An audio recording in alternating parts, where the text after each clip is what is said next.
Alors à ceux qui en ont fait nous disent vous nous dites que le monde va mal, mais vous ne nous dites pas, ou vous ne trouvez pas les mots. Bon, nous savons tous, la parole n'est jamais à la hauteur de ce que nous attendons d'elle. Alors vous nous dites, vous ne trouvez pas les mots, ni les règles, ni les vertus que nous pourrions nous appliquer à nous-mêmes pour avoir une chance de changer le monde. Alors je sais qu'à ceux-là, et même, et surtout à ceux qui croient encore que l'homme est un empire dans un empire, vous proposez une démarche, une pensée, une éthique de la considération qui œuvre à la réparation du monde. Eh bien, pour tout cela, merci.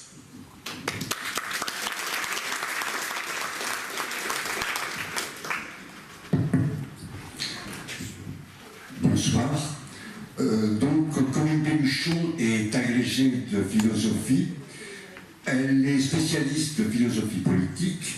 Elle a écrit une thèse qui s'intitule « La critique des Lumières modernes chez Léo Strauss », qui a été obtenue en 2003.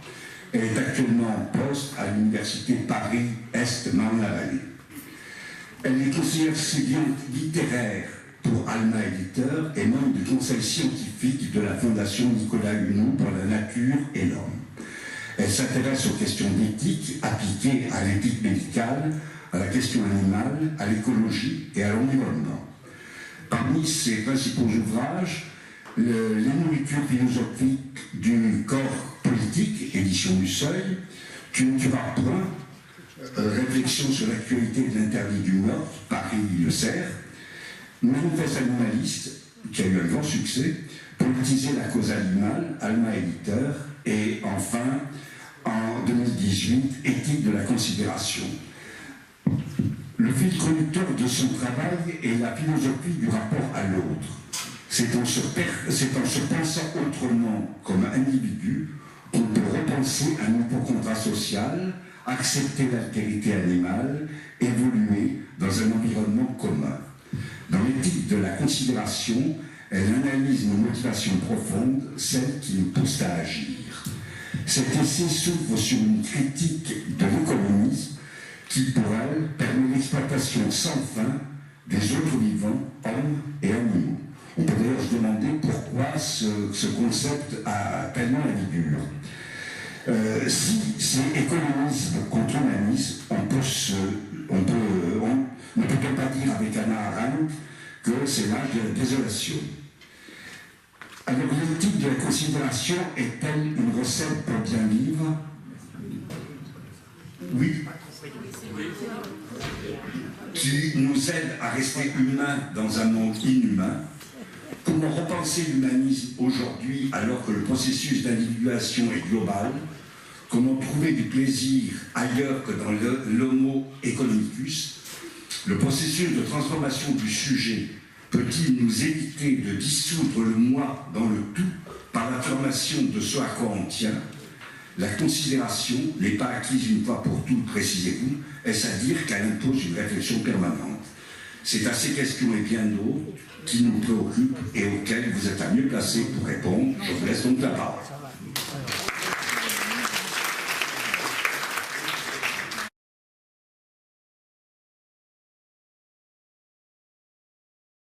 Je vais présenter quelques idées de ce livre, Éthique de la considération. D'abord, je vais commencer par 4 remarques introductives. Une définition de la considération qui vient du latin cum sidus sideris, ça veut dire avec. Cum sidus, c'est une constellation d'étoiles. La considération, et c'est un terme que vous connaissez parce qu'on l'emploie dans les formules de politesse, eh bien c'est littéralement regarder quelqu'un avec la même attention que s'il s'agissait d'une constellation d'étoiles. Autrement dit, il y a l'idée d'un regard qui individualise celui ou celle qui est regardé et considéré dans sa valeur propre. Et je crois que d'abord, pour comprendre ce qu'est la considération, il faut la distinguer d'un mot voisin qui est pourtant différent, à savoir le respect. Car le respect, c'est évidemment accorder une dignité à la personne que je respecte, mais c'est un vocabulaire qui est homogène, les droits de l'homme, qui est lié au devoir, à cette reconnaissance de la valeur intrinsèque ou de la dignité de chaque personne. Donc un vocabulaire qui ne va pas individualiser autant que la considération, et souvent l'universel écrase l'individuel, comme on le voit chez Kant, qui est un peu le champion du respect, puisque pour lui, on respecte la personne. Chez quelqu'un, on respecte la personne, c'est-à-dire sa capacité à universaliser les maximes, à accéder à l'universel, à dépasser ce qu'elle a d'individuel. Au contraire, la considération n'est pas seulement un regard qui individualise la personne, mais c'est le fait de faire de la place à l'autre que je considère, et qui n'est pas seulement une personne humaine, ça peut être aussi un animal, et c'est lui enjoindre de trouver sa place. Mais plus profondément, moi j'ai mis l'accent, non pas tant sur ce qu'était la considération, les égards envers autrui, c'est pourtant important, faire la place à quelqu'un, c'est même plus que le reconnaître, c'est lui faire de la place, mais j'ai mis plutôt l'accent sur les qualités que requiert cette capacité à regarder autrui, avoir une qualité de présence, avoir un rapport d'intimité avec un autre, de telle sorte qu'on lui fait de la place, même au sein de son existence, dans son rapport aux autres, dans son rapport aux nourritures, aux ressources, dans son habitation de la terre. Donc je vais justement, et c'est déjà ma deuxième remarque, je vais présenter une éthique des vertus, c'est-à-dire c'est une approche de la morale très particulière qui remonte à Aristote et à Platon, mais que les chrétiens ont également beaucoup développé, et qui se distingue de deux autres approches complémentaires de la morale. La première, vous la connaissez, c'est l'approche déontologique, déonta, devoir, les principes, les droits de l'homme, le principe du recueil du consentement libre et éclairé. Une action est bonne quand on respecte un principe, quand on applique un principe. Et Dieu sait si c'est important pour orienter l'action individuelle ou collective. Mais l'éthique des vertus n'est pas cette approche de la morale qui est fondée, déontologique, sur les obligations, les interdictions, les normes, et qui, vous le savez, aujourd'hui sature l'espace public, mais ne permet pas de donner du plaisir aux personnes pour qu'elles changent leur comportement. Ce qui se passe aujourd'hui, c'est que souvent, il y a plein d'interdictions, plein d'obligations. Par exemple, pour nous enjoindre à réduire notre consommation de produits animaliers ou de changer nos attitudes, mais vous le savez, il y a un divorce entre le bonheur d'un côté et le devoir, car chacun trouve que ses principes, ses interdictions sont comme un fardeau auquel il tente de se soustraire. Et moi, justement, j'ai essayé d'introduire une approche de la morale qui permette de combler cet écart entre la théorie et la pratique, entre la raison et les émotions, entre la pensée et l'action, puisque force est de constater que nous savons tous qu'il y a un réchauffement climatique et qu'il aura des conséquences majeures, pas seulement au niveau de notre survie, mais aussi au niveau de la santé de la démocratie, mais que nous tardons individuellement et collectivement à prendre les mesures pour réduire notre empreinte écologique et y répondre. Alors, il y a aussi une autre approche de la morale qui est différente de celle que je vais emprunter, c'est l'approche conséquentialiste, c'est-à-dire une action est bonne quand les conséquences sont bonnes, en particulier quand je maximise mon action, c'est-à-dire une action est bonne quand elle génère le plus grand bien pour le plus grand nombre d'individus possible. Et c'est vrai que cette approche utilitariste est tout à fait un critère intéressant pour, par exemple, mesurer le rapport coût-efficacité. En médecine, elle a été importante. C'est important de calculer, de voir à l'avance si les ressources que je dépense pour un traitement sont efficaces et vont avoir un rapport coût-efficacité intéressant. C'est aussi une approche qui a été très importante pour Peter Singer, le champion de l'éthique animale. Une action est bonne quand elle génère le plus grand bien pour le plus grand nombre d'individus. Une action est mauvaise quand elle génère le plus grand nombre de souffrances pour un grand nombre d'individus, animaux compris. Il reprenait ça au premier utilitariste, Jeremy Bentham, auteur anglais du XVIIIe siècle. Le conséquentialisme, c'est aussi mesurer l'impact de ces revendications ou des propositions de loi sur les institutions, sur les autres. Et ça, c'est très important pour penser l'action bonne, de s'interroger à l'impact qu'elle peut avoir sur les dispositions morales, affectives qui soutiennent l'exercice des institutions, etc. Bon, donc vous voyez que c'est une approche de la morale rationnelle, mais là encore, je ne suis pas sûre que les personnes changent leur style de vie en se demandant, en calculant, si vous voulez, en s'interrogeant sur le nombre de personnes, le nombre d'êtres qui souffriraient des conséquences de leur action. Et la troisième approche de la morale que moi je vais revitaliser mais modifier, c'est l'éthique des vertus, qui est quoi ? eh bien, qui est une approche de la morale centrée non sur les principes, non sur les normes, non sur les conséquences de son action, mais sur les motivations concrètes des personnes. C'est sur ce qui nous pousse à agir, et qui n'est pas toujours rationnel, qui est aussi lié aux affects, aux émotions. Non seulement cette approche de la morale met l'accent pas seulement sur la rationalité, mais sur un ensemble de composants affectifs du jugement moral, mais aussi elle insiste sur la transformation de soi qui est requise pour que les personnes aient du plaisir, par exemple, à consommer autrement, qu'ils soient sobres. Bon, la sobriété, l'ébriété, le plaisir, pour que aussi leurs désirs soient différents que ceux de l'homo economicus, c'est-à-dire qu'au cœur de nos valeurs, de nos évaluations, il y a aussi soit quoi nous tenons, mais aussi certains désirs, ou la gratitude, ou le devoir, ou si vous voulez, le respect, ou plus que ça, la considération envers les autres vivants ne découle pas seulement de nos devoirs, des il faut, mais ça, c'est lié aussi au fait qu'on regarde le monde d'une autre manière et que le respect des autres êtres devient une composante du respect de soi. Alors l'éthique des vertus, eh bien, c'est une approche de la morale qui met l'accent sur les manières d'être, sur non pas les principes mais les manières d'être. Pour bien agir, c'est une question de manière d'être, plus précisément de dispositions morales acquises, car elles ne viennent pas à la naissance, de dispositions morales acquises au fil du temps et qui modifient en profondeur mon rapport à moi-même, mon rapport au monde. Et ma perception de moi-même, ça veut dire aussi que la clé de mon rapport aux autres, humains et non humains, de mon comportement économique, de mon comportement dans mon usage, des choses, des nourritures, des ressources, dans aussi le rapport au plaisir et à la douleur, et bien tout ça, aux passions, la clé de mon rapport aux choses, au monde, et bien c'est le rapport à moi-même. Or, et là déjà c'est ma troisième remarque, les anciens vont beaucoup insister sur l'importance du choix des biens, des représentations sur la transformation de soi, et c'est tout à fait important, j'en parlerai, car ils nous invitent à dépsychologiser les passions. Finalement, même ce qu'on appelle l'individualisme aujourd'hui, l'avidité, la cupidité, le fait d'être envieux, ce n'est pas seulement un trait de mauvais caractère, même si certains, effectivement, ont tendance à penser ça, mais c'est une construction liée, Platon le disait déjà, au choix de certains biens. L'exemple, si j'aime les honneurs et l'argent, et que je ne cherche que cela dans ma vie, si c'est l'horizon de mon existence, forcément, je serai toujours dans l'insatisfaction et serai encline à trouver que les autres en ont trop et moi pas assez. Si au contraire j'aime la justice et la vérité, pensons à Lincoln, eh bien je ne serai pas jalouse du fait que d'autres essaie de promouvoir la vérité et la justice. Donc ça veut dire que c'est vrai que le choix de certains biens a un impact sur le régime de mon affectivité et mon rapport aux autres. Seulement, est-ce que ça suffit, cette idée d'une transformation de soi qui se situerait sur le niveau intellectuel?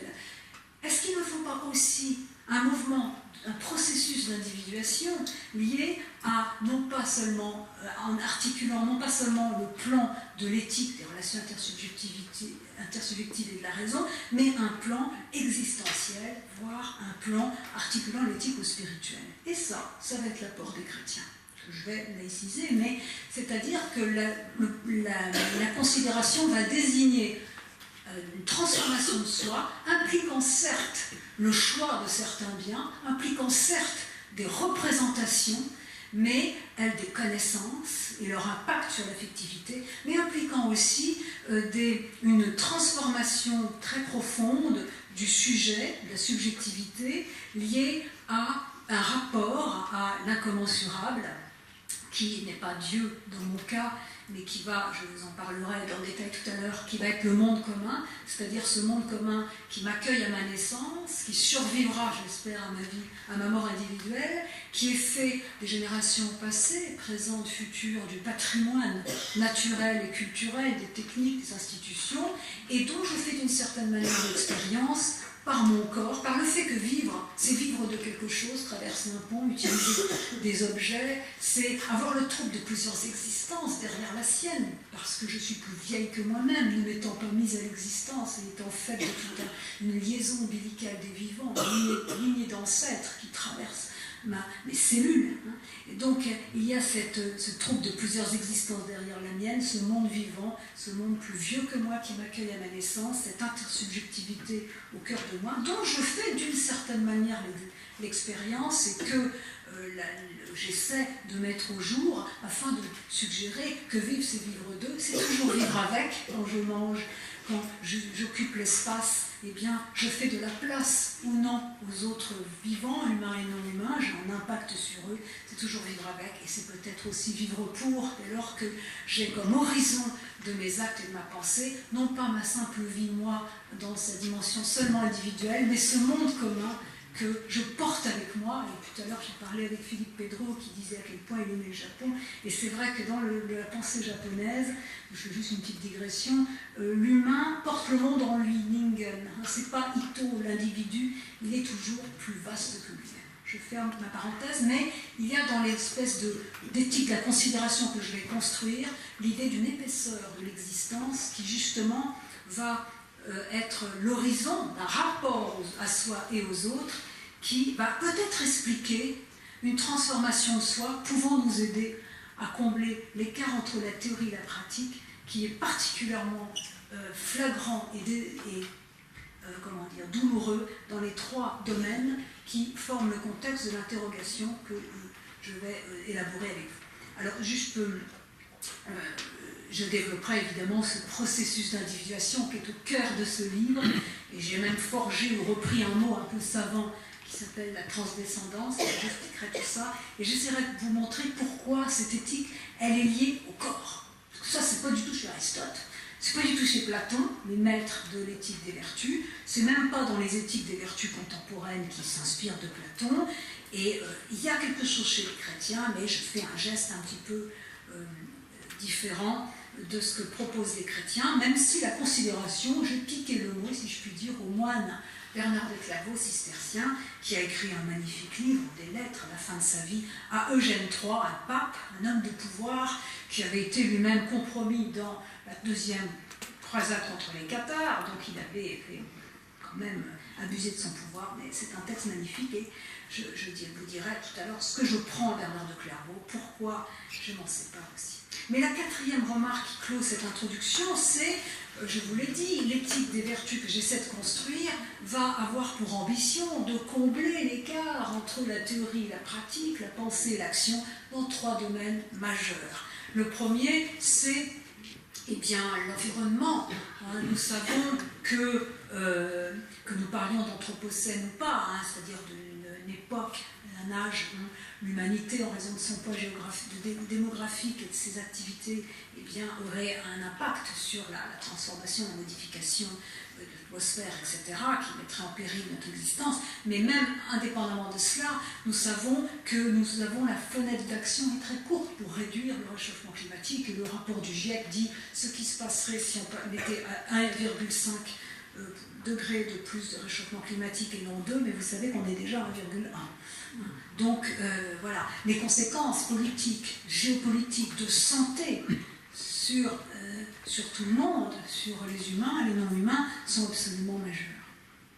Et pourtant, malgré cette conscience que beaucoup, quand même la majorité des personnes ont, de la gravité du réchauffement climatique et du fait qu'il impose une reconversion de notre économie, une reconversion de nos modes de production. Et au passage, si vous lisez par exemple les rapports de cette association Shift Project qui s'occupe de la transition énergétique, vous voyez que c'est faisable économiquement. C'est faisable vraiment, techniquement, économiquement, reconversion des modes d'agriculture, évidemment transition alimentaire, ça me fait toujours plaisir, mais bon, c'est-à-dire réduction de moitié par tout le monde au moins de sa consommation de produits animaliers, parce qu'elle a un coût environnemental majeur, enfin on a toutes les solutions aujourd'hui. Mais au niveau des productions dans l'agriculture, au niveau de l'efficacité énergétique des bâtiments, au niveau de la création de nouveaux emplois pour soutenir cela, eh bien, rien ne se passe, ou presque. Et au niveau des changements dans les styles de vie, eh bien, vous avez encore beaucoup de gens qui, peut-être sans manger des fraises en hiver, mais n'empêche que, tardent à faire les changements sur leur style de vie, leurs habitudes de consommation, parce que peut-être justement, il leur manque le désir de le faire, il manque aussi à la transition énergétique le fait d'être un récit de la coopération pouvant promouvoir la reconversion de l'économie, le mode de production et de consommation. Et même, bon, ça c'est vraiment, donc pourquoi cet écart? Deuxième exemple, la cause animale. 3 millions d'animaux par jour en France sont tués pour leur chair. Et je ne parle pas des poissons, je ne parle pas de tous ces animaux en captivité, dans les cirques, je ne parle pas, enfin bon. Et la cause animale est rentrée dans la société, au niveau des débats de société, les gens sont concernés par ce qui leur arrive, même si ce n'est pas forcément jusqu'au point où moi je suis, par exemple, mais rien ne change au niveau législatif, en particulier en France. Et vous avez vu les vidéos des abattoirs, F214, qui sont sorties hier ou avant-hier.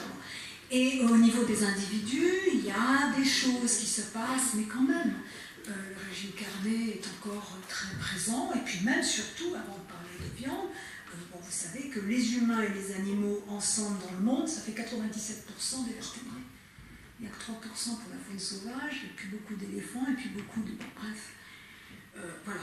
Et donc la conscience est là, mais au niveau de l'action, pourquoi même existe-t-il encore des spectacles où on tire un plaisir au supplice d'un animal? Comment expliquer ça et comment faire en sorte pour que les personnes soient de plus en plus nombreuses à faire rentrer au cœur dans la sphère de leur considération les autres vivants, les animaux, car quand on aime la démocratie, c'est un cas qui est fondé sur le pluralisme, le fait que les personnes ont des opinions différentes et qu'on ne va pas imposer ces styles de vie, eh bien, il faut convaincre, il faut donner aux êtres le sens de l'obligation, il faut donner aux êtres le fait, il faut faire en sorte que les êtres intègrent au cœur de leur intérêt propre l'intérêt des autres, et qu'ils le sentent, et que dans leur manière de voir les choses, de sentir, eh bien, le rapport, le respect des animaux, et même, pour moi, la considération de la vie, de la subjectivité animale, du fait que c'est à chaque fois que quelqu'un devient une évidence. Troisième domaine, la démocratie. Il y a des livres extraordinaires, juste au passage. Cet écart entre la théorie et la pratique, il est atterrant parce que depuis 45 ans existe l'éthique animale et l'éthique environnementale, constituées en discipline à part entière, en même temps que la bioéthique d'ailleurs, comme discipline à part entière. La chose existait avant, mais le mot non. Et dans les années 70, il y a eu énormément de textes visant à élargir les critères, faisant qu'on donne une considération morale, voire des droits à d'autres êtres. Et pourtant, après 45 ans de créativité intellectuelle, aucun changement. Il fallait donc changer de stratégie. Parce que c'est peut-être trop argumentatif et pas assez au niveau de la transformation de soi et de l'émotion. Donc, troisième domaine important qui forme le contexte de cette interrogation, la politique. La démocratie est très fragile. Moi, je suis finalement une élève de Leo Strauss, c'est-à-dire quelqu'un qui a vu en Allemagne l'effondrement de la République de Weimar. Et la démocratie n'est pas seulement un ensemble d'institutions. Bien sûr, elle est ça, mais elle suppose que les êtres participent à... Elle a les capacités dialogiques, logiques, de délibérer, de discuter, de peser le pour et le contre, si vous voulez, de s'opposer sans se massacrer. Comme disait Mauss, la démocratie, c'est ça. On peut s'opposer, on doit s'opposer, mais sans se massacrer. Et puis, la démocratie, c'est pas seulement les normes qui structurent le contrat social. Et avant l'éthique de la considération, j'avais bâti un texte, Les nourritures, philosophie du corps politique, dont la deuxième partie est l'élaboration d'un contrat social qui ajoute aux finalités classiques de l'État, sécurité entre nous, accord des libertés individuelles et réduction des inégalités. J'avais ajouté la protection animale, la protection de la biosphère et le rapport aux générations futures comme faisant partie des nouvelles finalités du politique, non pas parce que ça me plaisait, mais parce que ça découlait de la philosophie de la corporéité, la philosophie du sujet que j'ai bâti de livre en livre et qui montre que vivre, c'est toujours vivre d'eux et vivre avec, et que, eh bien, parce que je mange, que j'occupe l'espace, eh bien, j'ai toujours un impact sur les autres, sur la nature, et que donc ce sont finalement notre politique est toujours une zoopolitique et une cosmopolitique.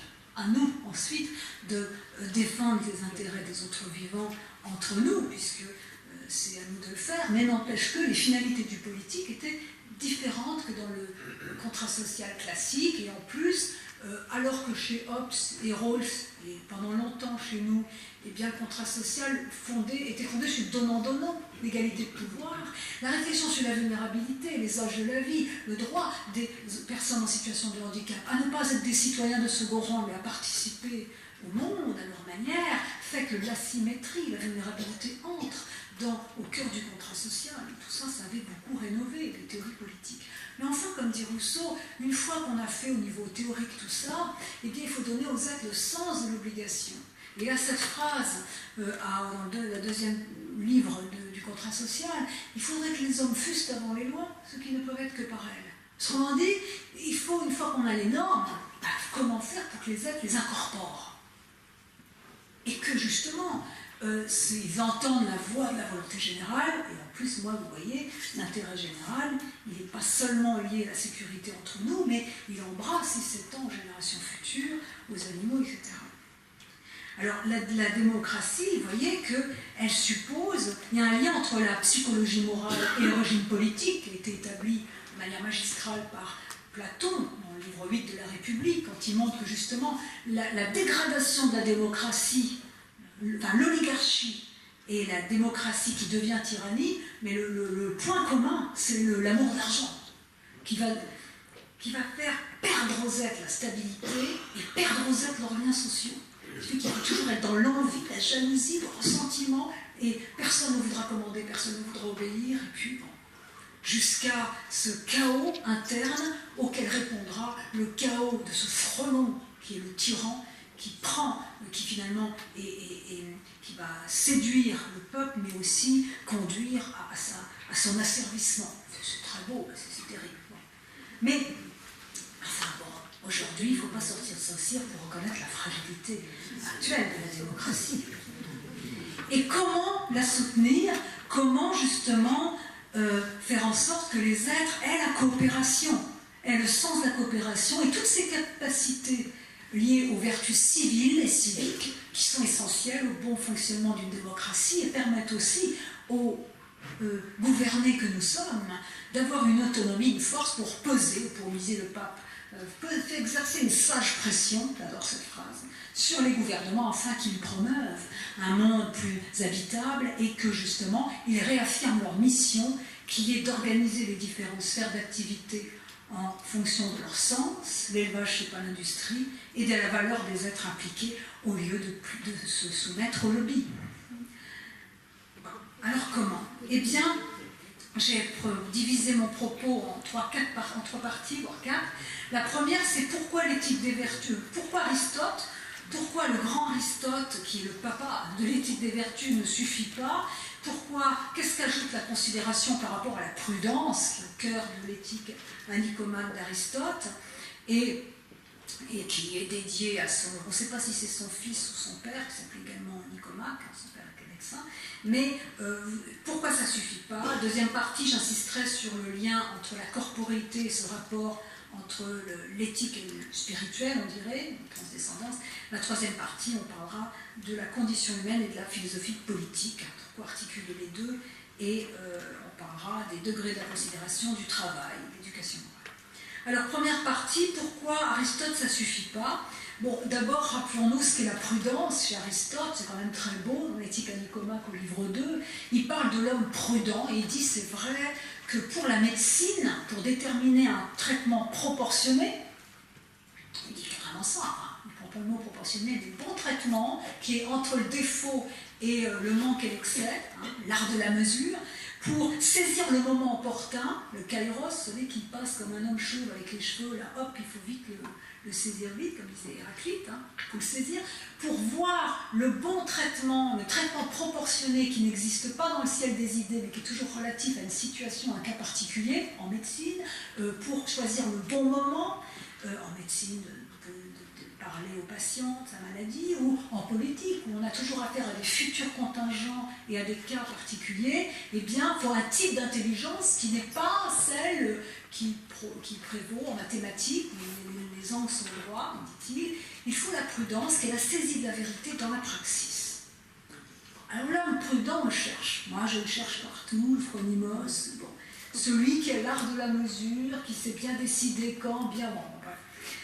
Bref. Sauf qu'Aristote, il a raison de souligner la centralité de la prudence, Phronésis, mais il ne nous dit pas comment on devient prudent, sauf en regardant les gens prudents, en ayant des modèles, c'est intéressant, et en s'habituant à faire des actions prudentes pour avoir le plaisir de le faire, d'accord. Mais enfin, il ne nous dit pas comment les vertus qui, chez lui, comme chez tous les anciens, tiennent toujours ensemble. Un homme prudent est également tempérant, modération dans les appétits des tempérances. Et les vertus ont toujours un lien avec le plaisir, hein, et l'excès le défaut. La justice, ne pas donner à autrui trop plus qu'il ne mérite et à soi-même, la magnanimité, le fait d'avoir une bonne estime de soi mais sans être présomptueux. Comment faire pour qu'à chaque fois ces très belles vertus, tempérance, justice, courage, le fait d'avoir peur mais d'y aller quand même, mais sans être dans la témérité ni la toute-puissance, comment faire pour que ces vertus tiennent ensemble, alors que nous on voit bien des tempérants qui ne sont pas justes et des justes qui ne sont pas tempérants, enfin pas que ça, et comment faire pour que la magnanimité ne se commue pas en orgueil? Là aussi, la toute-puissance, il y en a qui en ont pas mal. Hein. Et que le courage ne se commune pas en témérité. Bref, comment avoir cet art de la mesure? Eh bien, cette question qui montre, qui pointe du doigt les énigmes de la grande théorie aristotélicienne de la prudence, eh bien, ces problèmes, ils sont vus par Bernard de Clairvaux dans ce livre, au livre 1 de la Considération, et dit: la prudence, c'est très bien, c'est une vertu, mais, je dirais en langage moderne, la considération est plus haute que la vertu. La considération, c'est le socle de les vertus. Bref, c'est une attitude globale, générale, qui explique l'éclosion de toutes ces vertus civiles, civiques, intellectuelles, morales, la douceur, qui permet finalement d'avoir du pouvoir sans en abuser, il s'adresse à un pape, et de ne pas être dans la domination, terme qui revient très souvent dans ce livre. Et alors justement, il dit,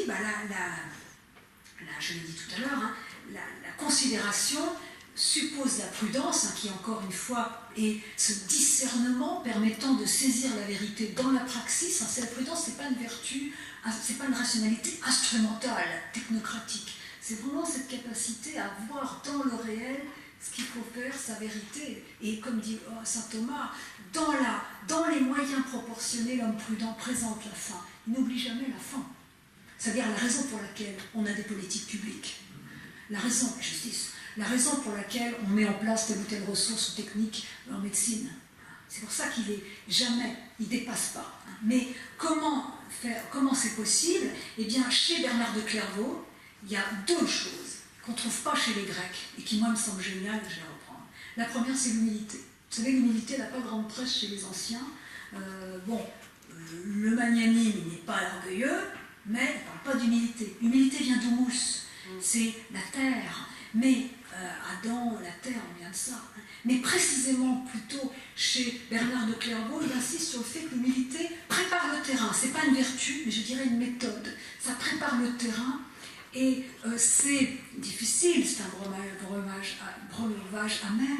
Et c'est pas seulement la reconnaissance de mes limites, de mes failles, mais c'est aussi le rappel de ma condition charnelle et engendrée, et de l'opacité à moi-même qui est liée au corps. Et c'est très intéressant de voir que l'humilité, dans un texte qui s'adresse à un homme de pouvoir, Eugène III, pape à l'époque, c'est, rappelle-toi, la considération, c'est toujours connaître qui tu es, quelle est ta place dans le monde, mais pour cela, il faut savoir que tu es sorti nue d'une femme, dit-il.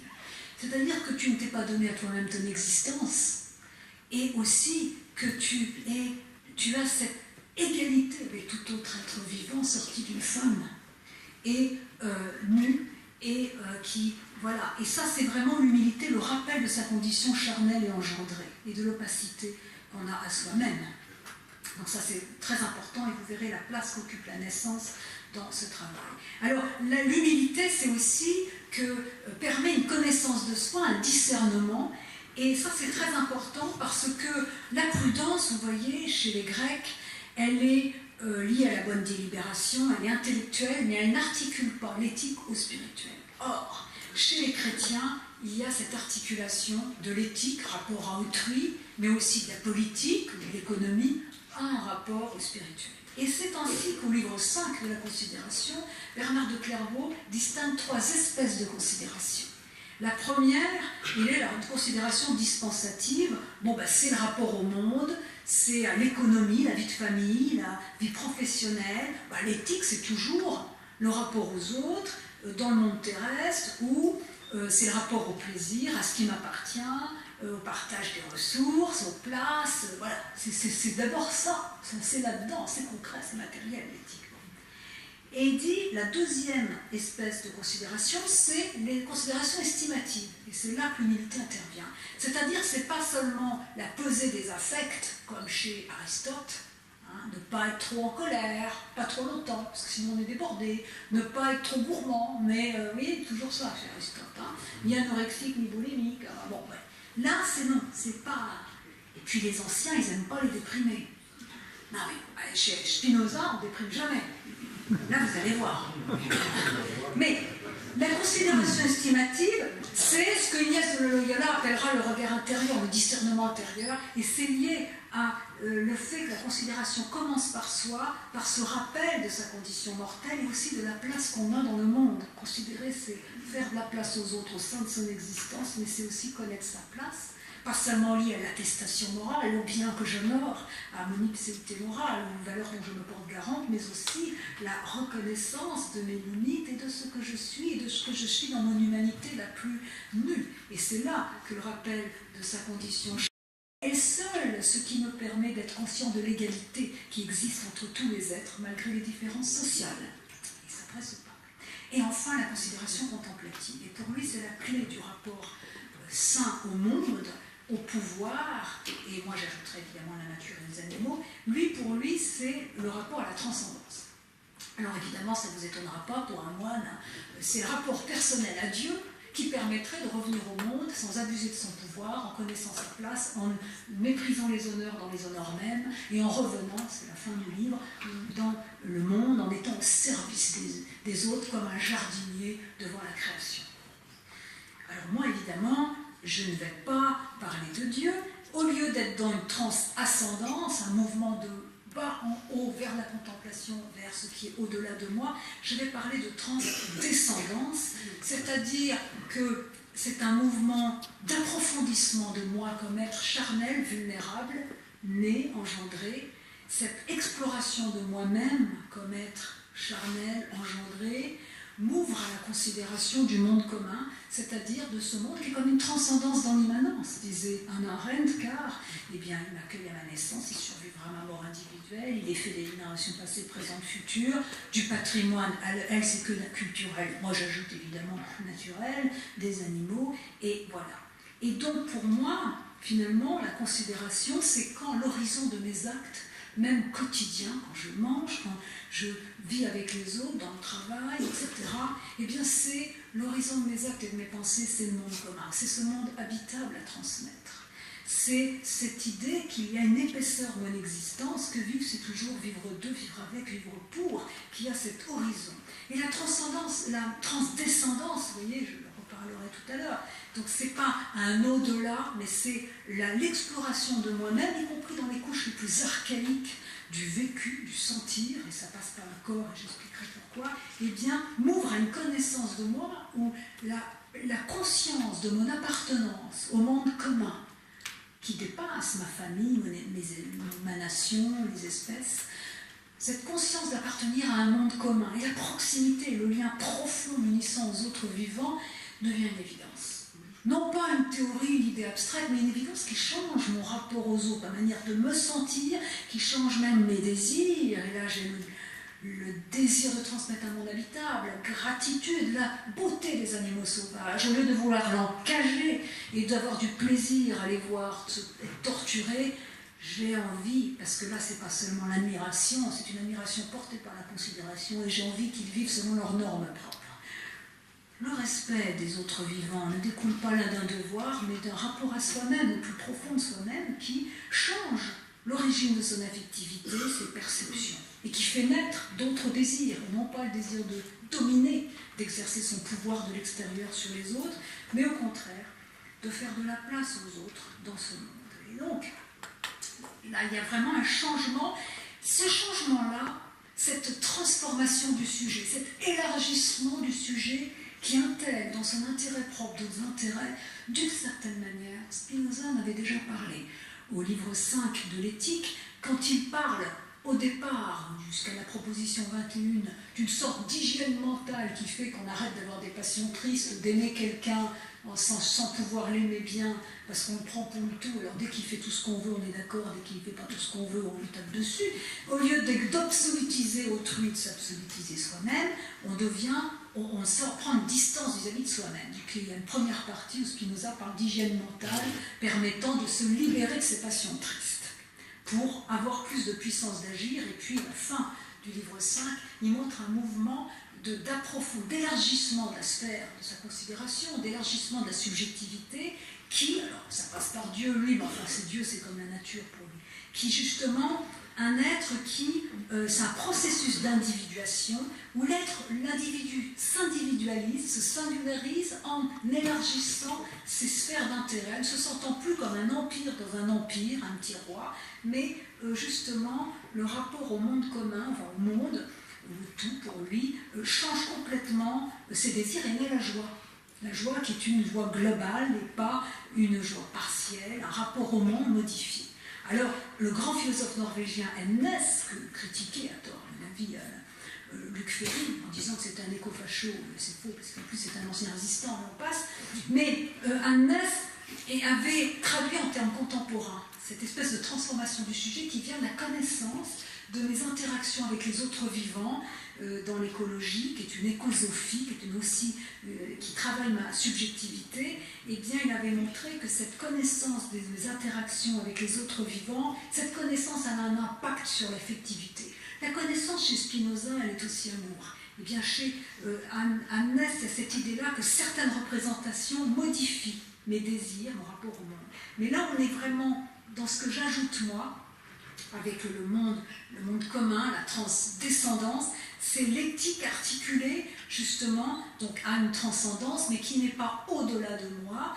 Et dans le transdescendance, il y a aussi l'idée de la descendance, des futures générations futures. C'est l'idée vraiment du fait que le rapport à moi, c'est le rapport du moi à l'incommensurable qui transforme de l'intérieur la subjectivité, l'élargit, et est la clé d'un rapport aux autres, où justement ce n'est pas seulement la tête qui explique que j'ai des devoirs, etc. Mais là, il y a les désirs eux-mêmes changent, et ce qu'on veut, hein, le rapport au monde, la perception de soi. Et Dieu sait si pour penser les changements dans les styles de vie requis par la transition écologique, la réduction de sa consommation de viande, au lieu d'en faire des normes, des injonctions, des punitions, il faut penser comment on peut avoir du plaisir à habiter le monde autrement, comment on peut aussi y trouver son compte et y trouver une sorte d'épanouissement.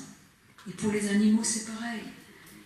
C'est vraiment le jour où on comprend le lien profond nous unissant aux autres vivants. Ça ne veut pas dire qu'on se prend pour des chats et qu'on efface les différences existantes entre nous, mais leur bonheur, leur bien-être deviennent composantes de son propre bien-être. Et on n'a pas envie pour se faire plaisir, de leur imposer des souffrances inouïes quand on peut remplacer, par exemple, les produits animaliers par d'autres. On n'a pas envie de les dominer, et la domination, vous voyez, c'est quand même l'idée d'exercer son pouvoir sur autrui, même de l'écraser, hein, c'est plus que l'exploitation qui réussit, et c'est pour la domination, on dit beaucoup sur nous-mêmes, hein, sur ce besoin que nous avons de nous poser, nous imposer. Hein. Donc il y a vraiment là, à quel point le rapport aux autres est travaillé par cette transformation très profonde et qui se situe à un plan qui excède l'éthique que moi j'appellerais faute de mieux spirituelle, mais vous voyez que le mot est un peu galvaudé, hein, parce que ça fait un peu bondieuserie. Or, comme disait mon maître Loche-Strauss, la philosophie est athée, c'est-à-dire qu'elle n'impose pas une vision du monde. Enfin, la considération, c'est quand justement je sens cette épaisseur de mon existence, où vivre c'est vivre deux, vivre avec et vivre pour, mais elle peut avoir des degrés. Certains peuvent la sentir seulement en ayant le désir de transmettre un monde habitable, et le nouveau-né, je vais en parler tout à l'heure, est le drapeau de la considération, ce qui permet de rappeler à chacun qu'il est venu dans un monde qui ne le connaissait pas, que lui-même ne connaissait pas ce monde, qu'il est venu comme une promesse de renouvellement du monde, qu'il est venu du fond d'une indétermination radicale. Et et qu'il a quand même la naissance et le chêne de la liberté, disait Hannah Arendt, parce que chacun porte en lui cette promesse de renouvellement du monde et cette unicité qui explique que la politique est liée à la pluralité et que la politique doit avoir comme mission de rendre possible ce renouvellement des générations, ce droit des gens qui naissent à renouveler le monde et en même temps à s'inscrire dans un monde. Parce que pour pouvoir le renouveler, il faut aussi connaître ses codes. Donc ça demande beaucoup tout ça. Mais vous voyez, et c'est vrai qu'il y a des degrés de la considération, alors qui pour moi culminent dans l'engagement en faveur du vivant, hein, mais ils peuvent être plus modestes et néanmoins essentiels. Et de même, on en parlera en politique. Et alors, la considération, encore une fois, marquée par, à la différence de Spinoza ou d'Aristote, où les vertus sont acquises une fois pour toutes, dans la considération, on peut chuter. Hein, faut toujours remettre le travail sur le métier, la tentation de la domination est constante. Alors, deuxième partie, pourquoi le corps? J'ai déjà un peu répondu à cela. Hein, eh bien, parce que, au lieu d'avoir une rationalité qui accède à ce qui est au-delà d'elle-même, là on a une rationalité qui prend en compte les pulsions, la dimension archaïque du sentir, et donc ce qui est infrarationnel. Et c'est le corps, c'est dans le corps, dans l'expérience de sa vulnérabilité, mais pas seulement, que justement il y a cet apprentissage de ses limites et d'une sorte de connaissance de soi, et que là aussi la proximité avec les autres, vivants, humains et non humains, devient importante. Et j'ai insisté beaucoup, moi, sur... alors, à la différence de l'éthique du care, ou l'éthique de la sollicitude, qui parle de la vulnérabilité, du soin, mais qui ne fait pas du rapport à soi la clé du rapport à autrui.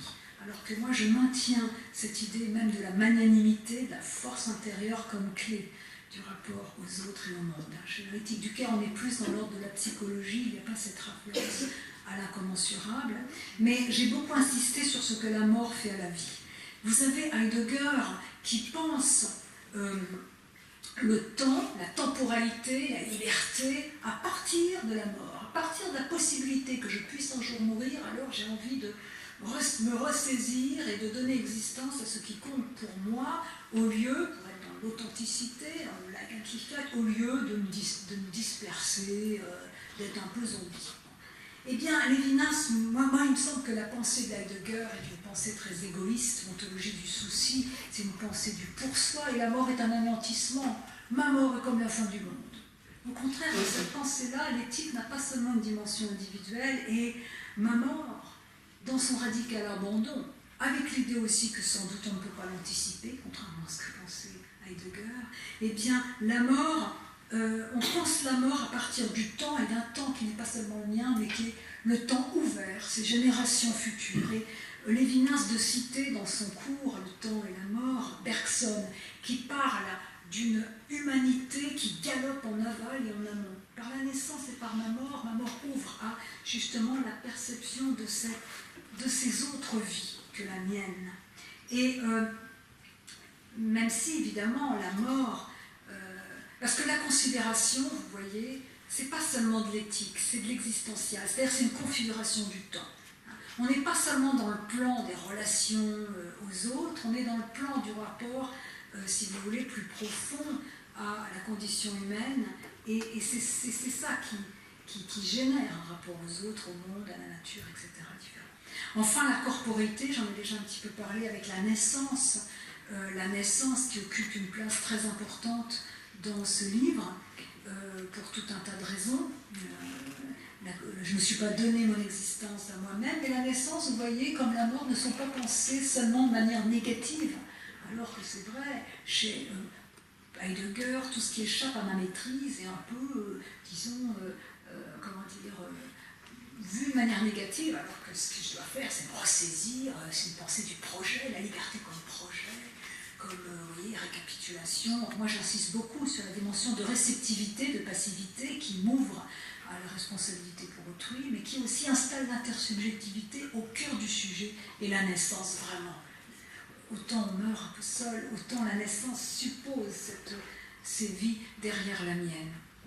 Alors, il y a d'autres voies de la transdescendance, c'est-à-dire de cette expérience d'approfondissement de moi-même comme être charnel qui m'ouvre à au monde commun, le rapport aux animaux l'est principalement, puisque se situe au niveau pas seulement de l'intellect, mais du pathique, du sentir, dans sa dimension très, du vécu, très archaïque même, qui justement fait qu'on traverse un petit peu les frontières de l'espèce pour toucher l'humanité nue ou le vivant nu, même si, encore une fois, on ne se confond pas, on ne gomme pas les différences existantes avec les autres. La considération a toujours un regard d'altérité porté à l'altérité. Mais vous voyez qu'on a quelque chose, alors j'ai piqué le mot transdescendance à Jean Val, mais en modifiant un peu, pour montrer que la considération, c'est rationnel, mais c'est aussi une expérience, et que sans toucher le corps, on n'arrive pas à se transformer et à faire les changements qui doivent s'opérer pour promouvoir à l'univers d'individus, dans le contexte du réchauffement climatique, un monde habitable et plus de justice envers les autres vivants. Troisième partie, ce sera sur la dernière, rapport entre la théorie politique et la condition humaine. Beaucoup de philosophes font de la philosophie politique, ou plutôt de la théorie politique, parlant des institutions, du droit de vote, de la justice, des critères de la justice distributive, etc., de la fiscalité. Moi, je suis, à la suite de Léo Strauss et d'Hannah Arendt, j'articule la théorie politique à une réflexion sur la condition humaine. Et la condition humaine, pas la nature humaine. Et là encore, c'est quelque chose qui me distingue des anciens qui étaient très essentialistes. Chez Aristote, il y a le logos qui caractérise l'homme. Si vous voulez bien vivre, vous avez le plan. Suivez le logos. Ça, vous avez, si vous voulez, un critère. Avec les chrétiens aussi, l'imitation du Christ. Pour moi, eh bien, nous sommes seuls et sans excuse. C'est à chacun de faire son chemin. C'est-à-dire qu'il n'y a pas une définition de l'humain, mais il y a une condition humaine. Le corps, qui, qu'on soit de telle ou telle religion, de telle ou telle ethnie, et j'en sais, eh bien, on respire, on boit, on mange, on meurt, on est. Ça, c'est à partir de cette philosophie de la corporéité, qui désigne pas seulement le fait d'avoir un corps et d'être mortel, mais qui conteste la prétention de la conscience à donner un sens à toute chose, j'ai cité Lévinas, qui souligne la passivité, mais aussi la vulnérabilité, mais aussi le plaisir, la dimension de plaisir, le fait que souvent le besoin vire en plaisir, par exemple dans l'alimentation, etc. Eh bien, tout ça, la corporéité jette une lumière tout à fait intéressante sur la condition humaine, et livre un enseignement qui est universalisable, qui peut être traduit dans différentes cultures. Alors, la condition humaine, eh bien, je vais insister sur, j'ai un peu dit tout à l'heure, sur l'importance de la naissance, qui déjà, porter un nouveau-né dans les bras, c'est déjà s'interroger sur quel monde on va lui donner, mais quels enfants on va donner au monde, et qu'est-ce qu'il faut, tout ce qu'il faut pour qu'un être soit humain et tienne la promesse de renouvellement du monde qu'il est d'une certaine manière, qu'il puisse s'inscrire dans le monde, mais pas dans un monde sclérosé, ne rendant pas possible l'existence. C'est une réflexion sur un système politique. Une politique de la considération, c'est une politique anti-totalitaire. Le totalitaire convainc chacun qu'il est de trop. Le totalitaire, c'est pas seulement de la dictature, c'est est-ce que chacun se sent comme un pion anonyme et superflu dans un système qui le proie et dont pourtant il est un démaillant et qui l'entretient. Et ça sent un peu ça en ce moment. Donc, la naissance, et alors il y a une autre catégorie fondamentale, c'est la convivance. J'ai dit tout à l'heure que la considération avait des degrés. Pour moi, c'est vrai, cette fusion du vivre de, du vivre avec, du vivre pour, c'est dans l'engagement en faveur du vivant, vous avez compris, en faveur des autres vivants, de philosophie politique et des animaux. Mais, des humains et des animaux. Mais avant, il y a vraiment l'idée, on peut vivre pour, sans... Et d'abord, la considération, contrairement aux vertus aristotéliciennes et spinozistes, n'est pas forcément gaie, au sens où on peut avoir une vie bonne, un épanouissement, tout en sachant, compte tenu du contexte actuel, et par exemple du massacre quotidien des animaux, que le bonheur est quasiment inaccessible, la satisfaction. Mais l'inquiétude sera constamment là. Mais il y a aussi un degré tout à fait essentiel de la considération qui est lié au fait de vivre ensemble. Alors je sais que ce mot est galvaudé. Moi j'ai employé le mot de convivence, convivencia, qui n'est pas seulement cette époque de tolérance entre les différentes religions, mais qui est liée au convivere, partager des vivres. C'est-à-dire, c'est même pas seulement la convivialité, mais c'est comment vivre ensemble en donnant expression à ces différents sens massacrés, mais aussi en ayant le sens, l'envie de coopérer. Qu'est-ce qui fait que les capacités, les vertus civiles, civiques, peuvent éclore ou pas? Et plus profondément, qu'est-ce qui fait que le totalitarisme peut prendre dans une société? Qu'est-ce qui fait que l'individualisme prend dans une société? C'est pas que les êtres soient nés individualistes. Il y a aussi une construction de cela. Il y a quelque chose qui fait que l'organisation, notamment du travail, peut être le lieu d'apprentissage de soi, d'apprentissage de la coopération, mais peut être aussi le lieu de la défiance, le lieu de l'humiliation, de la ressentiment et du triomphe, qui fait le triomphe du nous contre vous. Donc il y a toute cette réflexion sur l'exercice de la considération dans la société en tant que au niveau politique, de sa communauté politique, qui n'est pas seulement réductible à un ensemble d'institutions et de droits, mais qui suppose justement avant le contrat social ce désir de vivre ensemble, qui aujourd'hui, je crois, est un peu érodé. Et il y a aussi les médiations qui font ou défont la convivence, et l'organisation du travail aujourd'hui est un lieu majeur qui défait souvent les conditions de la convivence. Et en disant cela, en insistant sur ces médiations, je prends au sérieux la nécessité pour chacun d'avoir sa part de reconnaissance et ses gratifications avant d'aller jusqu'à la considération.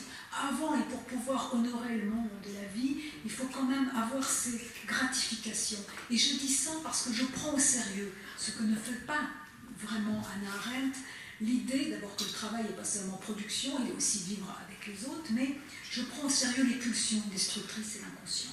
Et il y a des besoins de sublimation, de transformation, des désirs de sublimation, mais il y a aussi de la destructivité dans l'humain. Et je parlais tout à l'heure d'effondrement de la République de Weimar, on peut ajouter évidemment le national-socialisme, la Shoah. Bon, il y a chez l'humain des pulsions destructrices et il appartient aux institutions et sans doute aussi à la civilisation de faire en sorte que ces pulsions, vous savez qu'une pulsion chez Freud, on ne la maîtrise pas, on peut seulement la sublimer ou la refouler. Quand on la refoule, c'est catastrophique d'une certaine manière, enfin en tout cas une pulsion destructrice, mais il vaut mieux la sublimer et les institutions sont là, l'éducation est là pour aider les personnes à transformer le désir, Eros a besoin d'un langage, a besoin d'être créé, vous voyez, c'est comme la convivence, c'est bien, là c'est pareil, il y a toute une réflexion sur ce qui fait que certaines les personnes auront des gratifications suffisantes, mais aussi feront que leurs pulsions destructrices seront détournées et sublimées. Et ça, c'est vraiment une réflexion très importante, qui manque dans l'éducation morale, qui sera mon dernier point. Quelle éducation morale serait nécessaire? Comment équiper les êtres, pas seulement intellectuellement, mais psychiquement, pas seulement émotionnellement, mais au niveau de l'inconscient, voire de l'inconscient collectif, car je crois que nous avons chacun en nous la trace plus ou moins consciente de la dégradation envers l'environnement, du massacre des animaux. Et ce qui est très intéressant, notamment quand on s'occupe comme moi des questions écologiques animales, c'est de penser aux stratégies de défense qui sont mises au point par les individus et qui font qu'ils résistent à certaines connaissances, qui s'enferment dans le déni, qui se clivent, qui sont dans la dissociation entre la raison et leurs émotions, et qui s'insensibilisent et qui deviennent justement les proies à l'indifférence, à l'individualisme. Or, au contraire, il s'agit d'apprendre, et là je me suis nourrie des travaux des éco-psychologues, il s'agit d'apprendre à traverser les émotions négatives liées à l'impuissance, à la honte, à la douleur, par rapport à la cause animale par exemple, pour aller les traverser pour en faire quelque chose de positif, au lieu d'être dévastés par ça. Et ceux qui travaillent sur le réchauffement climatique, ils savent que beaucoup de psychologues, psychopsychologues se disent qu'il y aura des suicides dans les années à venir, en raison de tout un tas de choses. Alors, il y a tout à fait, vous voyez, cette éducation qui se situe aussi au niveau du partage des émotions négatives, permettant de les traverser, de conquérir malgré tout, non pas un pouvoir sur les choses, over, mais un pouvoir vers les choses, capacité d'agir. Et là, je reviens avec Spinoza, qui ne voyait pas du tout la valeur instrumentale et cognitive des émotions négatives. Lui, alors, la pitié, l'indignité, la honte, alors là, alors qu'au contraire, il faut les traverser. Il y a aussi une réflexion sur comment équiper symboliquement les êtres pour qu'ils ne soient pas fascinés par les discours identitaires et simplificateurs. Là aussi, on n'a pas fait attention à ce qui rend vulnérable à Daesh et tout ça. Donc il y a toute une réflexion, pas seulement rationnelle, pas seulement au niveau de l'imagination morale qui permet justement d'exercer sa finesse dans l'appréciation des cas, l'éthique c'est ça, mais aussi d'élargir sa sphère de considération, de vivre d'autres vies que la sienne. Et vous voyez que l'éthique ici était rationnelle, la philosophie est rationnelle, mais épouse aussi ce qui est infrarationnel. Donc, en conclusion, puisque je dois clore, je dirais une chose, que ce travail-là se situe dans l'héritage des Lumières. Alors, c'est un héritage un peu dissident, Lumière parce que c'est lié à un processus d'émancipation individuelle et sociale. Nous sommes seuls et sans excuse, il n'y a pas de recette, de leçon pour bien se conduire. Il y a néanmoins des invariants liés à ce que nous enseigne la condition humaine, il y a une méthode dont j'essaie de décrire les étapes, mais chacun va trouver sa manière d'exercer la considération et jusqu'où il le fait. Trouver sa place et rejoindre chacun, trouver sa place, mais lui dire qu'il a une place. Et cette place, dans le monde, elle est quand même liée, il n'est pas tout seul, il n'est pas comme un despote. Mais alors, Lumière, donc c'est un processus d'émancipation individuelle avec un projet politique et même un constructivisme politique qui renvoie à mes précédents livres, avec l'idée aussi que les personnes doivent exercer leur autonomie, leur responsabilité, faire de la place aux innovations nécessaires dans tous les domaines importants, l'agriculture, etc., éducation, et peser sur les gouvernements. Mais et je pense, pour moi, les Lumières sont toujours un processus inachevé. Vous savez, les Lumières, c'est un processus d'émancipation et une époque qui se nomme elle-même et qui nomme sa tâche. Alors moi, je pense vraiment comme cela, mais ce que je conteste aux Lumières, par exemple à celle de Kant et des autres, c'est qu'ils étaient dans le régime dualiste, nature d'un côté, culture de l'autre, humain d'un côté, animaux de l'autre, raison d'un côté, émotion de l'autre, bonheur d'un côté, devoir de l'autre. Moi, je dépasse ces dualistes grâce à cette philosophie construite de livre en livre du corps, qui modifie à sa base l'armature conceptuelle permettant de penser une éthique et une politique. Et c'est vrai que ces lumières-là ne sont pas anthropocentriques, mais promeuvent justement une habitation, un monde habitable et de plus de justice avec les animaux et les autres vivants en général, parce que c'est lié à une conception du sujet qui n'est pas un empire dans un empire. Donc vous voyez que tout se lie, mais c'est quand même l'éthique de la considération, c'est vraiment l'idée là qui se situe à une étape après le projet politique que j'avais présenté, Nourriture, servant à le compléter, et la prochaine étape sera la considération, mais à un niveau beaucoup plus général, parce qu'il y a un enjeu civilisationnel aujourd'hui, qui est que si on veut s'en sortir, pas seulement au niveau de la survie, en luttant contre le réchauffement climatique, en modifiant, en reconvertissant l'économie, mais aussi pour lutter contre cette déshumanisation dont la cause animale est une emblème, mais pas seulement, la question migratoire, etc. Je pense que nous pouvons réorienter le réel. Et cela demande pas seulement de lutter contre l'érosion de la biodiversité, mais ça demande une écologie sociale, une autre organisation politique et sociale, une écologie mentale et à la subjectivité, une transformation en profondeur.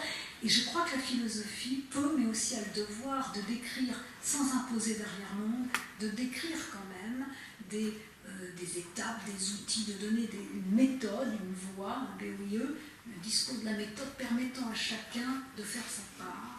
Chacun et évidemment individuellement. Je vous remercie.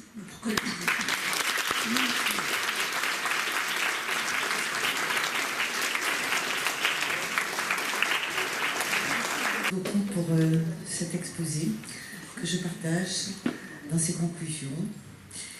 Et vous parlez beaucoup de considération, ce qui était l'objet du discours, et de respect. Aujourd'hui, dans la vie quotidienne, dans la vie sociale, il est bien difficile d'en trouver cette considération. Donc, je pense qu'individuellement, la conscience est là de changement du monde à travers le respect de l'animal, à travers le respect des autres et de la nature, mais qu'il y a cette individualisation de la pensée, mais en même temps qu'il y a des efforts collectifs qui sont faits, heureusement, et des portes qui s'ouvrent. Et ces portes, je pense qu'elles ont du mal, si elles s'ouvrent, en tout cas, elles ont du mal à rassembler pour qu'il y ait un impact, effectivement, dans l'avenir. Voilà. Donc, moi, ce qui me pose question, justement, c'est comment arriver à faire en sorte que cette considération soit mise au service des autres et du monde dans lequel nous vivons et dans lequel vont vivre nos enfants. Absolument. Voilà. Merci. Je vais répondre par une réflexion.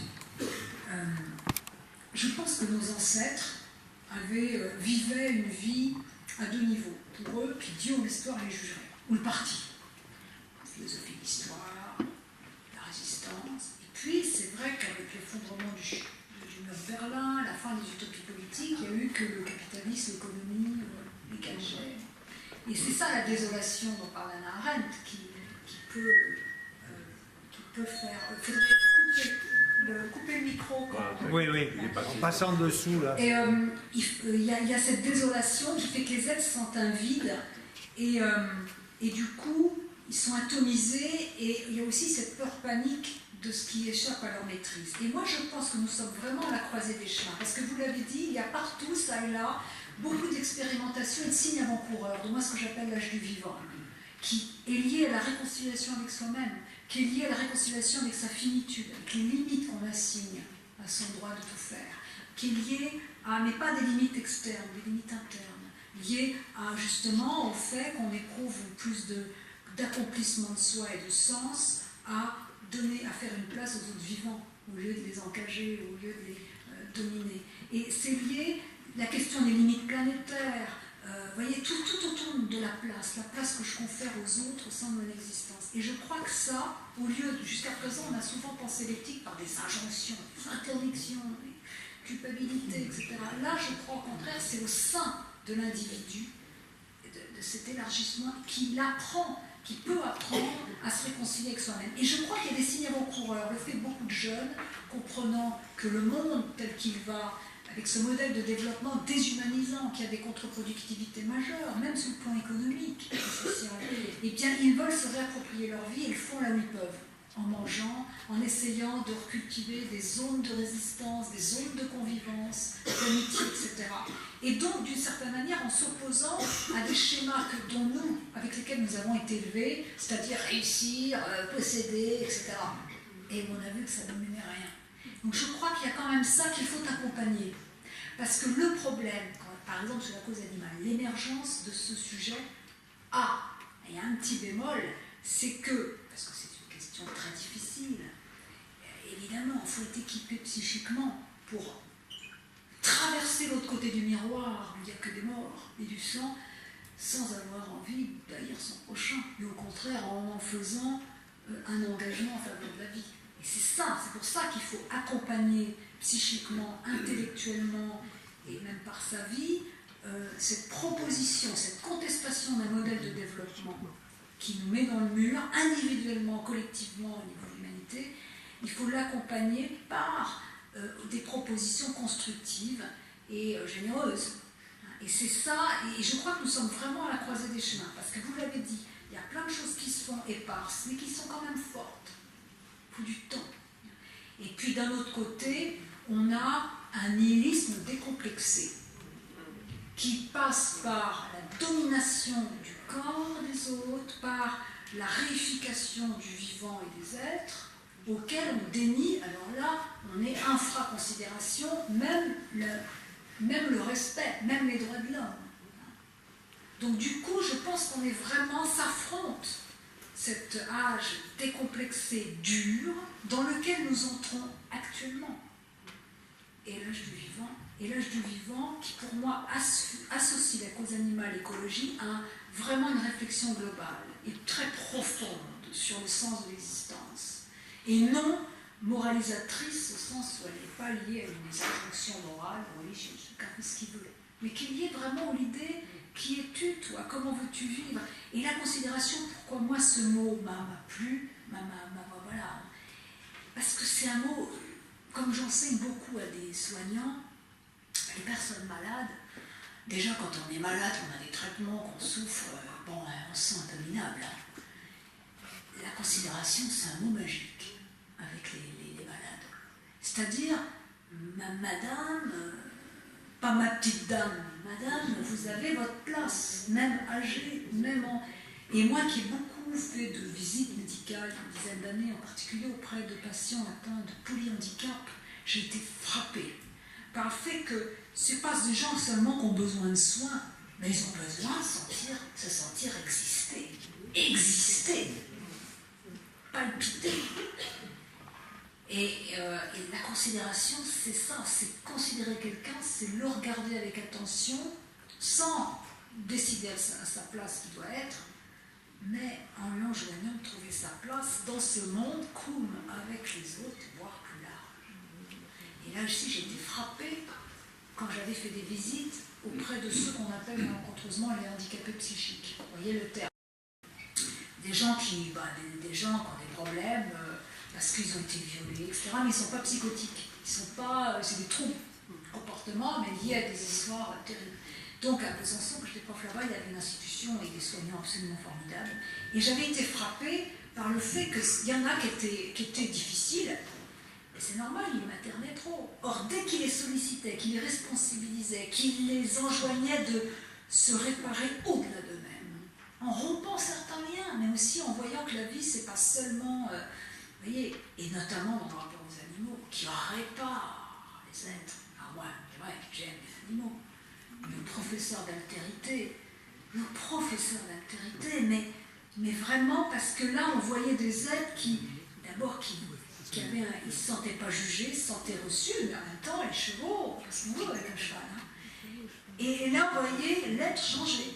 Donc je pense que la considération, moi je crois que, pourtant je suis très angoissée, très triste, très inquiète en ce moment, particulièrement inquiète, et même, et je vous avouerai, scandalisée aussi par l'attitude de nos têtes intellectuelles et médiatiques qui adoptent des discours identitaires, narcissiques, binaires, où on écrase autrui, des postures de domination, qui vraiment installent la détestation des élites au cœur du politique, et c'est catastrophique. Mais quand même, je crois que, vous savez, c'est un politiste, Diego Gambetta, qui rappelait qu'en Japon, justement, vous savez, pendant longtemps, on obligeait les femmes à porter des choses pour avoir des tout petits pieds. Et celles qui n'avaient pas ça, elles ne pouvaient pas se marier. Et puis au bout d'un certain temps, il y a des parents qui ont eu marre d'imposer ça à leurs filles et qui ont accepté que leur fils épouse une fille qui n'avait pas les pieds comprimés. Et puis petit à petit, cette tradition, elle est tombée. Mais moi, je crois qu'on va faire pareil, avec la fourrure, la corrida, la chasse à courre. Pas tout de suite, parce que pour l'instant, c'est pas encore le cas. Mais, vous voyez, je pense que quand même, il y a des choses, voilà. Mais nous sommes dans une période extrêmement difficile, où il y a ces deux forces, âge du vivant et nihilisme. Trump, quoi. Au Brésil, vous voyez, il y a le meilleur et le pire. Et le pire, pas le plus fort. Mais quand même, le meilleur, il est là. Il est là, voilà, dans les mousses, et puis il se construit. Peut-être qu'on ne verra pas les résultats de son vivant, mais je pense qu'il faut se mettre sur une trajectoire.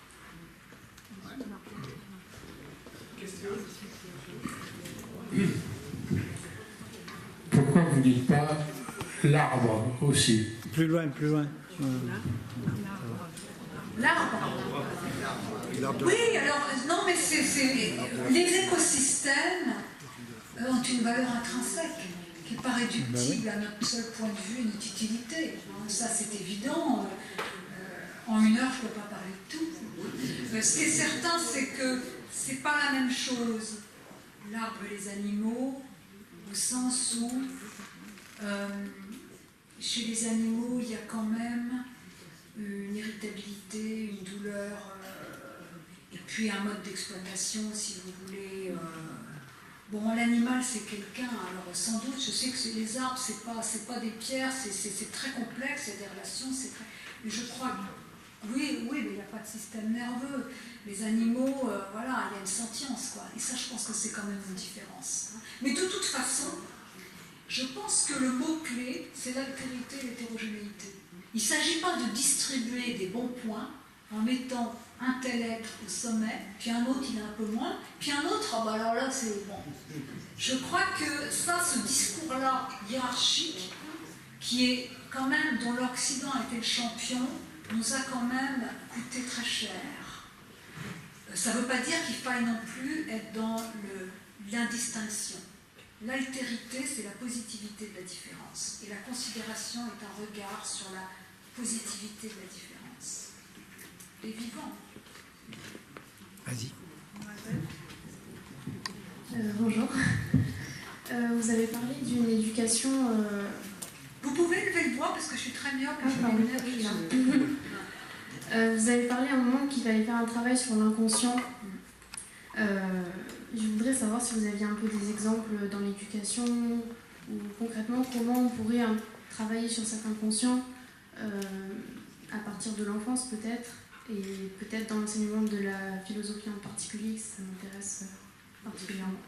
Alors deux choses. D'abord, je pense que tout enseignement, et en particulier de la philosophie, a un impact sur le psychisme. D'ailleurs, même en lycée, quand on enseigne, moi j'ai enseigné longtemps au lycée avant d'être à l'université, quand on enseigne l'inconscient, la pulsion de mort, ça fait réagir. Oedipe, ça casse des schémas, ça casse l'évolutionnisme, ça rompt avec certains récits de la création, etc. Donc il y a toujours un impact. Là où on pointe la question de l'inconscient, moi je pensais aussi à l'inconscient collectif, lié à ces traces, liées à l'histoire, c'est Jung qui en parle, et je trouve que chez les écologistes dits profonds, chez Amnes, mais surtout chez les éco-psychologues, et si ça vous intéresse, je vous conseille le livre de Michel Maxime Heger, E2GER, c'est, j'ai plus sorti où, la Terre, réparer la Terre, tout comme ça, c'est sur l'éco-psychologie, mais c'est un spécialiste, Heger. Eh bien, il a traduit et commenté des ouvrages d'éco-psychologues, il y en a pas mal, mais je les cite aussi dans toutes les références. Et les éco-psychologues ont beaucoup travaillé sur le fait que, bon, une psychanalyse c'est bien, mais c'est très, ça est lié au langage, il se passe beaucoup de choses, bien sûr. Mais là, elle touchait le corps aussi. Elle travaillait sur les couches archaïques du vécu, du psychisme, qui a été, comment dire, un petit peu maltraité, malmené par la civilisation technoscientifique, qui s'adresse beaucoup à la performance, à l'intelligence, à la rationalité, et nous sommes un peu désemparés vis-à-vis de ces choses-là, et donc elles ont beaucoup insisté sur le fait et puis c'est vrai que je pense que l'émotion, et Platon le montre, a une dimension cognitive. L'émotion est un point de départ pour se connaître soi-même, parce que l'émotion, il faut traduire rationnellement ce qu'il y a derrière. Ce qu'elle me dit, quand j'ai peur, c'est qu'il y a l'idée d'un danger. Or, la plupart du temps, l'individu, devant sa peur, il est désarmé, il fuit. Il a dissimule derrière un concept, la rationalité, l'instrument du déni, ou bien il fuit, il se clive. Or, il faut le traverser. Et donc ça, bon, à l'école, on ne peut pas faire une psychanalyse en public. Il y a chaque chose en son temps, c'est sur ce l'enfance et tout. Mais je pense que si on travaillait sur la traversée des émotions négatives liées à la prise de connaissance de certaines connaissances, sur le réchauffement climatique, sur ce qu'on fait aux animaux, et moi je suis frappée par le fait que les petits, les enfants, les animaux, ça les marque. Et plus on va dans l'âge adulte, plus les gens, évidemment, se blindent. mettre des défenses. Et l'éco-psychologie, c'est vraiment très très intéressant. Alors il y a à prendre et à laisser, mais Michel Maximegger fait le tri entre ce qui est un petit peu perché et ce qui est sérieux. Je trouve que ça ouvre une réflexion sur des dimensions du psychisme qui ont été un petit peu, qui sont mises de côté. Alors il y a ça, et vous verrez, c'est vraiment très intéressant, et même, moi je dirais que c'est quelque chose qui doit orienter notre prise de parole, en particulier publique. Je le disais tout à l'heure, quand on parle en public du réchauffement climatique, c'est quand même de très mauvaises nouvelles, difficiles à encaisser. Quand on parle de la cause animale, il y a plein de gens qui sont pas très concernés ou qui se moquent. Hein. Mais c'est vrai qu'il faut faire attention il faut toujours apprécier l'impact des connaissances sur la représentation.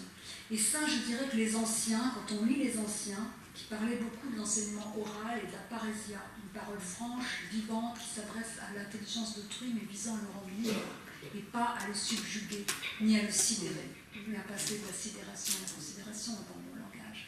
Je pense que tout... Voilà, l'enseignement, c'est une relation. C'est comme la médecine, c'est une relation. C'est pas seulement... voilà.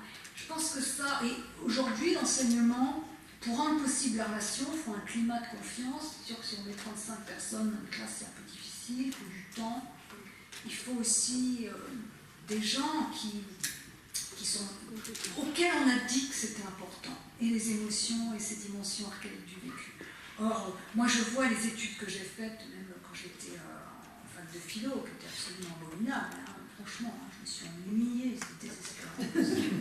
Non mais ça s'arrêtait à Malebranche, Heidegger, on ne comprenait rien, enfin c'était pas vivant. Aucun n'a eu la générosité de nous dire que Derrida existait, quoi. C'était un panier de crabes à la Sorbonne, d'ailleurs ça l'est toujours. Mais non, mais je veux dire, voilà, je pense que il y a des choses à faire passer, il faut... et là, les anciens ont raison, c'est des rencontres, ça, avec des livres, avec des personnes qui incarnent ça. Mais aujourd'hui, vous avez de la chance, il y a des podcasts, il y a France Culture, on entend quand même des choses. Voilà. Non, mais ce que vous dites, c'est... Je pense qu'il y a des écoles au Danemark, par exemple, où les petits ateliers avec les petits... Michel Maximegger, il fait des ateliers sur justement la réflexion sur soi. Il fait ça, c'est vachement intéressant. Hein, en Suisse, il faut beaucoup de choses. Il y a des choses, il y a des innovations. Mais c'est vrai que dire ça à l'éducation nationale, c'est pas encore... Bien, alors je voulais simplement vous raconter une anecdote qui est sans doute la plus belle leçon de considération que j'ai jamais eue de ma vie et sans doute la plus grande honte. J'avais sur mon jardin, dans mon jardin, un petit mulot qui était mort. Et ce petit mulot, les petites filles sont venues, grand témoin, que faire de ce petit mulot? Alors pour moi, un mulot, c'est un rat. Bon. C'est un rat, et un rat, c'est très archaïque, mais bon, qu'est-ce que j'ai fait? J'ai mis le rat dans un... J'ai voulu mettre le rat dans la poubelle. Et une de mes petites filles m'a dit, c'est comme ça qu'on enterre les morts chez toi? Donc, au mois d'août, il faisait une chaleur absolument torride. Le fond du jardin était comme un caillou. J'ai creusé. On a mis des fleurs au fond et on a mis en place un rituel de considération. Et je trouve que c'est une des plus belles aventures que j'ai eues sur cette idée, parce qu'elles avaient vu plein de choses que moi j'avais pas vues. Elles avaient vu un petit museau, elles avaient vu un pelage brillant, elles avaient vu des petites pattes, moi j'avais vu un rat, et elles avaient vu autre chose. Voilà. Je voulais vous raconter cette anecdote parce que je la trouve importante. Alors, ma deuxième question, parce que ça va être rapide, parce que je voulais qu'on ait le temps de voir vos livres, je voulais poser la question de l'enseignement. Parce que moi, j'ai enseigné à une époque où le grand credo, c'était l'enfant créateur de sa propre culture. Il m'a semblé, et je me suis toujours battue contre cette idée, parce qu'il m'a semblé, si vous voulez, que peut-être que si on veut regarder le monde d'une autre manière, si on veut leur apprendre à regarder le monde d'une autre manière, il faut qu'ils aient conscience qu'il y a un humus, qu'il y a un avant eux, qu'il s'est passé quelque chose avant eux.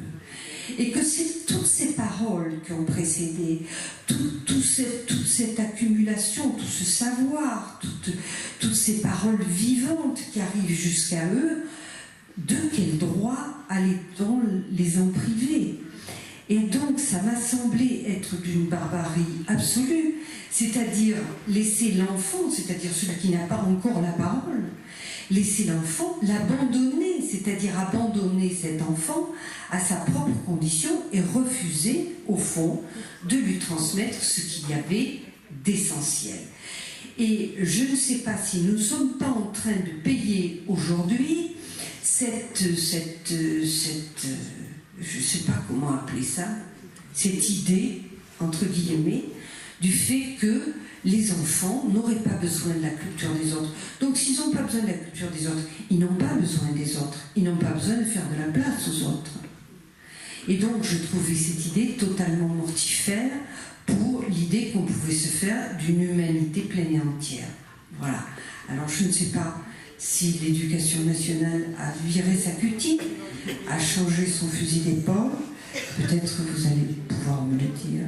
Ce que vous dites me fait penser au très beau texte de Claude Lévi-Strauss qu'on trouve dans Le Regard éloigné, je crois, propos retardateurs sur l'enfant créateur. Et c'est dans les années 80 où il prend en contre-pied justement cette idée de la création, tout ça. Cela dit, bon, je pense que nos grands-parents sont allés à l'école, c'était un peu sévère, quoi. Je me rappelle quand mon grand-père me parlait de l'éducation qu'il a eue, je comprends qu'il met sur son mur. Il y a un moyen de terme quand même. Non, mais voilà. Par contre, non, moi je dirais que, c'est-à-dire qu'aujourd'hui, Léo Strauss disait, voilà, les Grecs avaient un mot pour dire la vulgarité, le manque d'expérience des belles choses. Et je pense qu'aujourd'hui, c'est ça qui manque. Le manque d'expérience des belles choses, la transmission de ce qui donne un sens, une saveur à l'existence, qui commence par l'alimentation, qui commence, voilà. Mais je pense que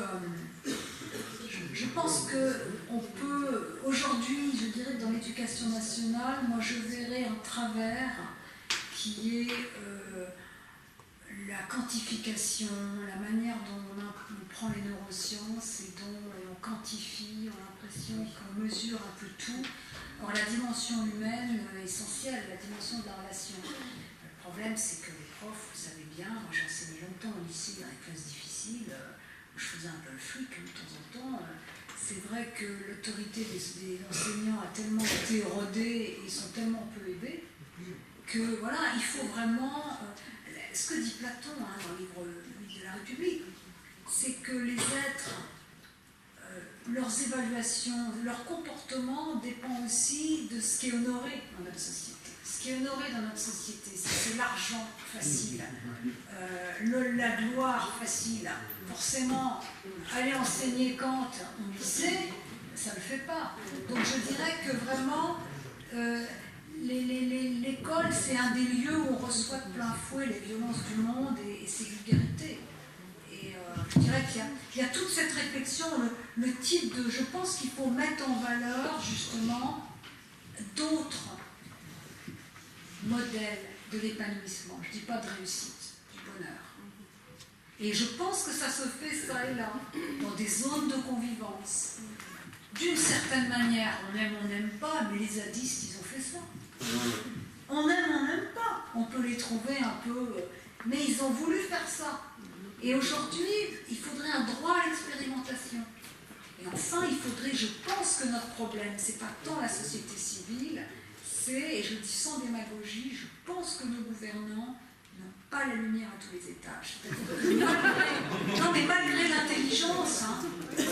Moi j'ai beaucoup d'admiration pour l'intelligence, même le charme du président de la République, mais vraiment, je pense que c'est pas n'importe qui, mais il faudrait des exercices de considération. mais au sens où Bernard de Clairvaux écrit à Eugène III, qui a été impliqué dans la seconde croisade contre les Cathares. C'est énorme. C'est-à-dire que le pouvoir, c'est dur. Le pouvoir est lié à l'abus de pouvoir. Et puis dans une société comme la France, avec un régime présidentiel, voire présidentialiste, comment voulez-vous ne pas être un peu... voilà. C'est normal, on demande tout et son contraire, mais il faudrait, à côté de ça, une réflexion sur le gouvernement de soi, le gouvernement d'autrui. Il faudrait des réflexions sur vraiment, parce que, et bon, moi je suis une grande, mon chef d'État préféré, bon il est mort, mais c'est Lincoln, qui pour moi incarne toutes les vertus classiques, plus c'est un grand dépressif. Hein, donc du coup, l'humilité, vous savez ce que c'est, parce que la dépression est une expérience très humiliante, et un autodidacte, cet homme fut une grâce.